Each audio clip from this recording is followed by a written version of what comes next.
अस्सलाम वालेकुम, welcome back to my channel. I hope आप सब खैरियत से होंगे और अल्हम्दुलिल्लाह अल्लाह के फजल करम से मैं भी खैरियत से हूँ।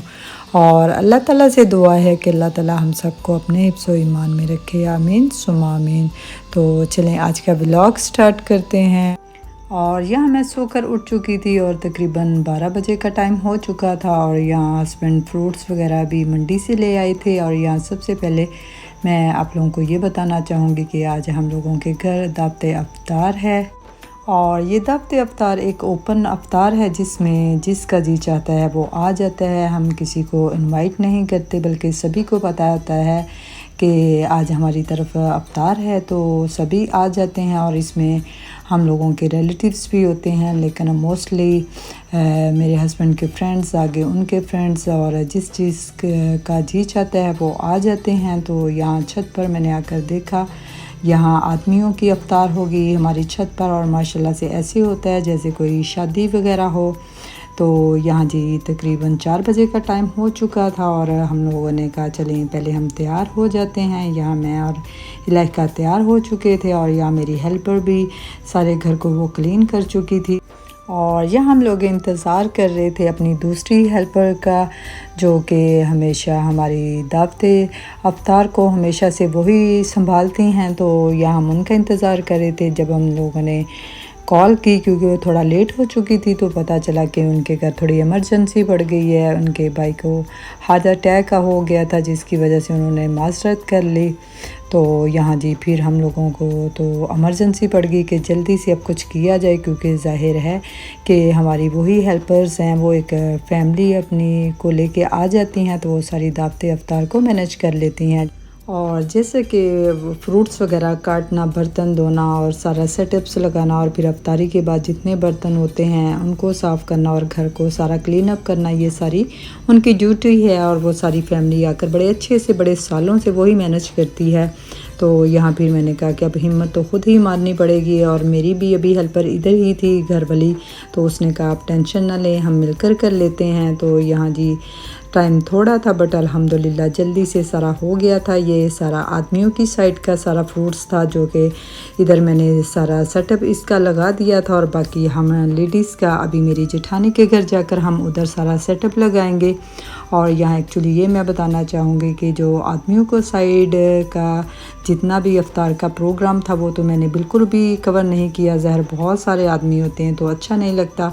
तो यहाँ सारा लेडीज़ की तरफ सारे गेस्ट आना स्टार्ट हो गए थे। तो यहाँ जी अब टाइम होने वाला था और यहाँ सारा अब सेटअप लग चुका था।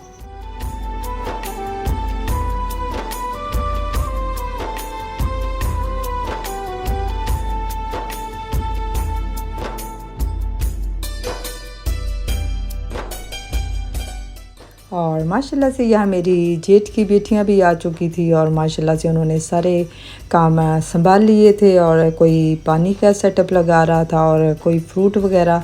तो यहाँ इस तरह फिर पता भी नहीं चला, हाथों हाथ सब ने मिलकर काम किया। तो यहाँ जी गर्मा गर्म समोसे भी आ चुके थे और जो हम लोग लास्ट मिनट पर इनको निकाल रहे थे ताकि गर्म रहें। और सच में ये इतने ज़्यादा गर्म थे कि हाथ नहीं लग रहा था, बाकी बहुत ही मज़े के थे। तो यहाँ जी बिल्कुल अफ्तार का टाइम होने वाला था।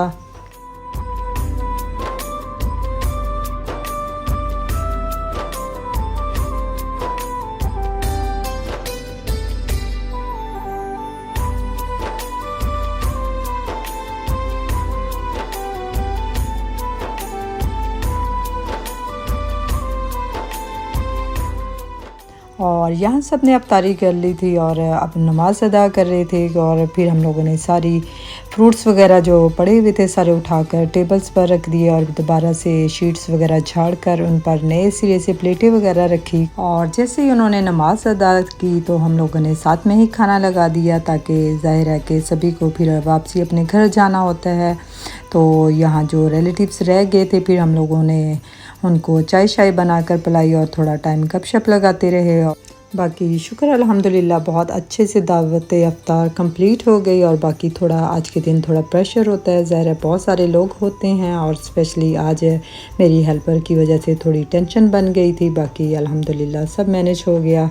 और यहाँ नेक्स्ट डे हो चुका था और यहाँ मैं मार्केट आ गई थी क्योंकि मुझे अपने हस्बैंड के लिए और बच्चों के लिए कपड़े देखने थे। और ज़ाहिर है मैंने अपने बेटों को वर्जीनिया में उनके ईद के कपड़े बेचने थे, इसलिए मुझे जल्दी थे कि यहाँ से मैं सेलेक्ट कर लूँ। फिर ज़ाहिर है दर्जी को देने थे, फिर उसने भी टाइम लगाना था। और ज़ाहिर है कि TCS वालों ने भी बोला था कि आप एटलीस्ट 10 दिन पहले आप उनको सेंड करें तो फिर उनको इससे पहले मिल जाएंगे। तो यहाँ फिर मैंने उनके कपड़े वगैरह सेलेक्ट किए। और यहाँ मैं आप लोगों को इस शॉप के बारे में बताना चाहूँगी, जो कि एक फैक्ट्री आउटलेट टाइप की शॉप है। इसमें बहुत बड़े बड़े ब्रांड्स के कपड़े होते हैं और इस शॉप पर सबसे ज़्यादा डायनेस्टी ब्रांड के कपड़ों की ज़्यादा वैरायटी थी। और अगर आप इनकी डायनेस्टी की वेबसाइट से इनके कपड़े ख़रीदें तो वहाँ तकरीबन 8000 का आपको सूट मिलेगा और यहाँ आप लोगों को तकरीबन हाफ़ प्राइस में मिल जाता है। तो यहाँ तकरीबन 4000 में आपको एक मेंस का सूट मिल जाता है। और इसकी वैरायटी डायनेस्टी जो लोग कपड़ा पहनते हैं वो जानते हैं कि वो कितना अच्छा उनका कपड़ा होता है। तो यहाँ जी हम लोगों ने कपड़े ख़रीद लिए थे। अब बच्चों के सैंडल्स वगैरह देखने थे जो कि उनके ईद के लिए, साथ ही ज़ाहिर कपड़ों के भेजने थे। तो यहाँ मेरे हस्बैंड को मैंने बोला कि आप इसको सेलेक्ट कीजिए क्योंकि ये मेरा डिपार्टमेंट नहीं है, आपको ज़्यादा इसकी समझ है। तो यहाँ मेरे हस्बैंड बच्चों के लिए जूते वगैरह देख रहे थे और साथ में ही वीडियो कॉल पर बच्चों को भी दिखा रहे थे ताकि वो अपनी मर्ज़ी के देख लें और सेलेक्ट कर लें। तो दूसरी साइड पर लेडीज़ का जूते पड़े हुए थे तो मैंने कहा चले मैं भी देख लेती हूँ, अगर मुझे कोई पसंद आ जाता है तो अपने लिए मैं चप्पल्स वगैरह देख लेती हूँ। तो यहाँ जी सैंडल्स मुझे ज़्यादा थे कि ज़ाहिर गर्मियाँ आ रही हैं तो कुछ नया हो तो मैं अपने लिए कुछ सैंडल्स वगैरह देख लूँ। बट कुछ नई वैरायटी नहीं थी, सारे पुराने ही डिज़ाइन थे जो कि तकरीबन पिछले 1-2 साल से मार्केट में आ रहे हैं। तो फिर यहाँ से मैंने तो नहीं लिए बट बच्चों के लिए हम लोगों ने उनके शूज़ वगैरह ख़रीद लिए थे। और यहाँ अब तकरीबन 4 बजने वाले थे और फिर वापसी हम लोग घर आ गए। तो यहाँ मैंने सोचा चलें पहले आप लोगों को कपड़े भी साथ में ही दिखा देती हूँ। तो ये मेरे हस्बैंड के कपड़े थे जो कि उनके लिए मैंने ये 3 सूट लिए थे।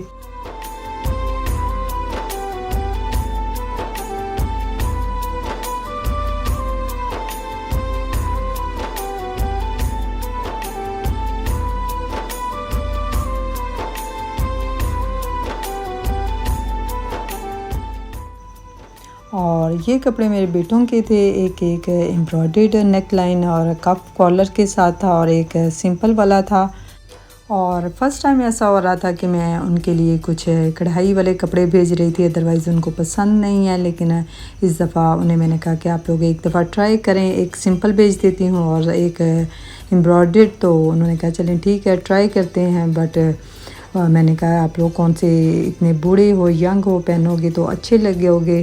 तो यहाँ जी मैंने इस तरह से उनकी सेटिंग कर दी थी। तो यहाँ टाइम थोड़ा रह गया था तो मैंने जल्दी से अफ्तारी के लिए फ्रूट चाट बनाई। यहाँ बल्कि क्रीम चाट थी जो कि बहुत ही मज़े की थी। और आज तो इसमें मैंने थोड़े से वाइट बॉयल किए हुए चने भी पड़े हुए थे तो मैंने कहा चलें इसमें वो भी ऐड कर देते हैं तो अच्छे लगेंगे। तो यहाँ जी मेरी फ्रूट चाट भी तैयार हो चुकी थी और फिर यहाँ पकौड़े भी फ्राई हो चुके थे और साथ में मैंने लेग्स पड़ी हुई थी उनको जल्दी से मैरिनेट कर लिया और उनको मसाला वगैरह लगा कर मैंने जल्दी से उसको रख दिया और तकरीबन 15-20 मिनट में वो अच्छे से कुक भी हो गई थी और तैयार भी हो गई थी। तो बहुत ही मज़े की बनी थी, हालांकि इतना टाइम मैंने इसको मैरिनेट भी नहीं किया था बट बहुत अच्छे से तैयार हो गई थी। और यहाँ थोड़ा सा ही टाइम रह गया था अफ्तारी से फ़ारिग होने के बाद और नमाज़ वगैरह अदा करने के बाद यहाँ मैंने सहरी के लिए खाना बनने के लिए रख दिया था क्योंकि यही टाइम होता है जब मैं खाना बनाती हूँ। तो यहाँ जी चिकन और साथ में मैंने शलजम बना लिया था। ये वही वाली शलजम है जो इनको मैंने बॉईल करके मैश करके फ्रीज़ कर दिया था। और ये सच में देखिए कितना इजी होता है आपके लिए कुकिंग करना। तो मैं हमेशा से वेजिटेबल्स ऐसे ही तैयार करके रख देती हूँ, जो बॉईल करने वाली होती है उनको बॉईल कर लेती हूँ और जिनको काट कर रखना होता है तो वो मैं काट कर रख लेती हूँ। तो यहाँ जी मेरी तकरीबन शलजम गोश्त तैयार हो चुका था जिसमें मैंने हरा धनिया डाला था और फिर इसको 5 मिनट के लिए दम दे दिया था। तो यहाँ तैयार हो चुकी थी। तो आई होप आप लोगों को मेरा आज का व्लॉग पसंद आया होगा और अगर आप मेरे चैनल पर नए हैं तो प्लीज़ इसको लाइक शेयर सब्सक्राइब करना मत भूलिएगा। मिलते हैं नेक्स्ट व्लॉग में। तब तक अपना ख्याल रखिएगा। अल्लाह हाफिज़।